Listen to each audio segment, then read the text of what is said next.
Πώς σε λένε? Με λένε Μανώλη. Μανώλη. Από πού είσαι, Μανώλη? Εγώ Μεξικάνο είμαι. Έλα ρε, μίλα. Εγώ είμαι Μεξικάνο. Α, Μεξικάνο. Άκουσα τσικάνο. Όχι ρε. Α, και πόσα χρόνια είσαι στην Αμερική? 17 χρόνια. 17. Βούλευες πάντα για Έλληνες? Ναι, μόνο αυτό. Ναι. Α, και σε φωνάζουνε Μανώλη? Ναι, Γιατί? Μανώλη, Μανολάκης, Μάνος, γιατί ξέρω κι εγώ. Σου φέρονται καλά οι Έλληνες? Είναι καλοί μαζί Πάρα σου? πολύ καλά, ναι.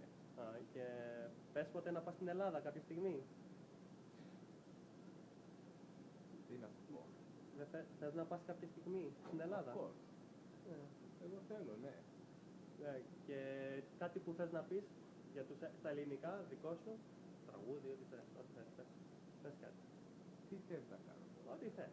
Κάτι που λες συνέχεια στα ελληνικά.